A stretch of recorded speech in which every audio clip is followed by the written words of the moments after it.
बात है, आप कह रहे हैं कि असीमित अधिकार नहीं है, तो भाई एक बात बता दीजिए कि तमिलनाडु के एक पूरे गांव पर ही कब्जा कर लिया, वक्फ बोर्ड ने कह दिया कि हमारा है। वो कह रहे हैं कि आपका बस चले तो पूरा वक्फ बोर्ड पूरा हिंदुस्तान पर ही कब्जा कर ले। आप कह रहे हैं ये मैसेजिंग है कि जहां पर वक्फ बोर्ड ने रुमाल रख दिया वो हो गया उनका। पहले भी ये कहा कि देखिए वक्फ बोर्ड बना था गरीब मुसलमानों के उत्थान के लिए। जय हिंद दोस्तों, आज की वीडियो हम देखेंगे कि किस प्रकार नव भारत टाइम्स के वरिष्ठ एंकर राकेश पांडे जी ने और इतिहासकार कपिल शर्मा ने वक्फ बोर्ड की जो एक मंसूबा है, एक गलत नीयत है, उसको कैसे तार तार किया। वक्फ बोर्ड जिसकी स्थापना लोगों की भलाई की दृष्टि से की गई थी, आज कैसे देश का एक बड़ा भूमाफिया बन गया है। आज उसके पास सेना और सरकार के पास सबसे ज़्यादा ज़मीन है और ये ज़मीन इतनी है कि पाकिस्तान का कुल क्षेत्रफल भी इससे छोटा पड़ जा रहा है।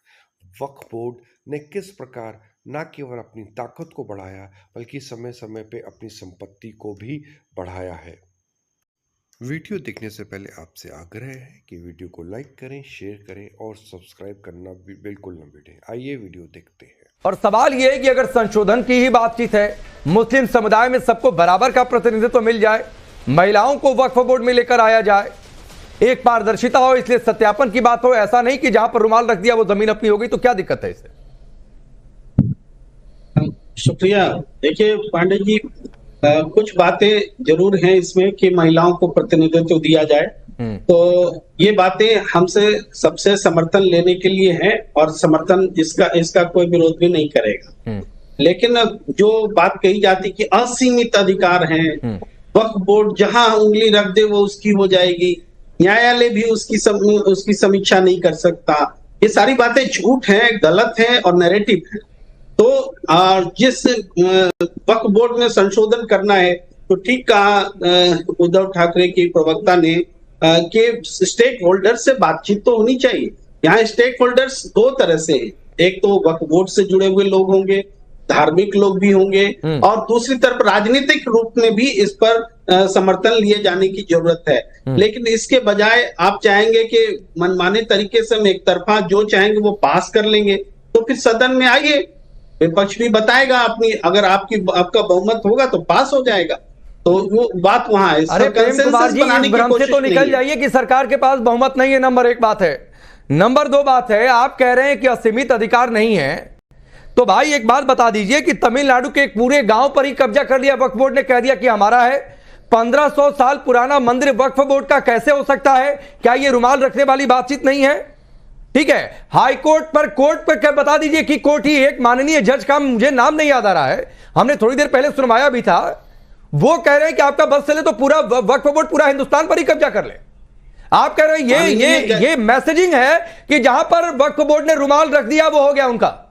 अगर मैं बहुत ठेठ भाषा में कहूं तो ये मैसेजिंग गलत है, क्योंकि कहीं रुमाल रख दे उसका नहीं होता है, तो हो रहा है ना, उसकी अदालत समीक्षा करती है। अरे प्रेम कुमार मुझे बताइए, 1500 साल पुराना मंदिर वक्फ बोर्ड का कैसे हो सकता है? बोलने तो दीजिए, मंदिर नहीं होता ना, जमीन होती है ना, मंदिर कैसे हो सकता है? अब यहाँ भी गलत, तो मतलब मंदिर किसी और की जमीन पर बन गई थी? जमीन होती है नहीं, अरे मंदिर किसी और की जमीन पर बन गई थी 1500 साल पहले, और 1500 साल पहले वक्फ बोर्ड था कि उसकी जमीन हो गई। सारा डिबेट यही हो जाएगी। नहीं तो 1500 साल पहले वक्फ बोर्ड था कि उसकी जमीन हो गई। बात तो समझिए, ये बात तो अदालत तय करेगी ना कि वो, क्योंकि नहीं तो सर पक्ष यहाँ पर आप ले रहे हैं ना प्रेम कुमार जी। नहीं आप बोलने ही नहीं देंगे तो जैसे आपके पास पता है कि 1500 साल पुराने किसकी जमीन थी, किसकी जमीन पर मंदिर बना था, जैसे आप उसका कागज लेकर बैठे। आपको उत्तर हम देना चाहते हैं, आप सुनने के लिए तैयार नहीं। 1500 साल पुराना आप बोल रहे हैं, ठीक है, तो वो वक्फ बोर्ड वही जमीन ले सकता है जो जमीन इस्लाम से की मान्यता आस्था रखने वाले लोग की होगी। अब वो नहीं है, इसको कोर्ट में चैलेंज किया जा सकता है। जो आप बोल रहे हैं कि हिंदुओं की जमीन तो अगर ले ली गई तो चैलेंज किया जा सकता है। कपिल जी ये कह रहे थे कि अरे जमीन की बात है, जैसे इन्हें पता है कि जो 1500 साल पुराना मंदिर है वो किसकी जमीन पर बना है, ये प्रेम कुमार जी के पास लग रहा है उसका कागज पहुंच गया।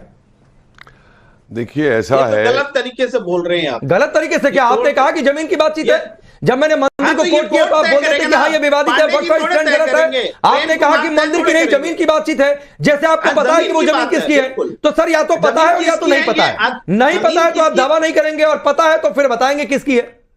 देखिए पहली चलिए कपिल जी को सुनिए। अदालत तय करेगी ना, पांडे जी थोड़े तय। हाँ तो प्रेम कुमार जी भी नहीं तय करेंगे ना, आप तय कर रहे थे कि जमीन की बातचीत है। जमीन आपके कहने का मतलब था कि वो किसी मुसलमान की है या वक्फ बोर्ड की है।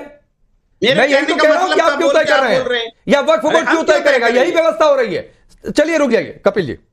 देखिए ऐसा है कि लैंड रिलेशंस, जो भूमिगत संबंध हैं और जो भूमिगत अधिकार हैं, इन लोगों पे तो इनमें से किसी ने कभी रिसर्च की नहीं है, ना पढ़ा है किताबों को।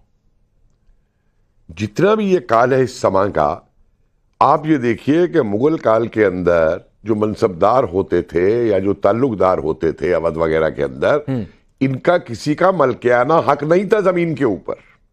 इनको सिर्फ एक पट्टा दिया जाता था और उस पट्टे में लिखा जाता था कि रियाया राजी रखना। ये जमीनी अधिकारों को अंग्रेजों ने 1857 के बाद में अपने वफादार क्रिएट करने के लिए इन लैंड सेटलमेंट्स को एक एक करके उन्होंने बदला। पूरे सामाजिक जो संबंध थे, जो जजमानी व्यवस्था होती थी गांव के अंदर, जो भाईचारा होता था, उनको खत्म किया। और उसके बाद में अब ये चीजें बन गई।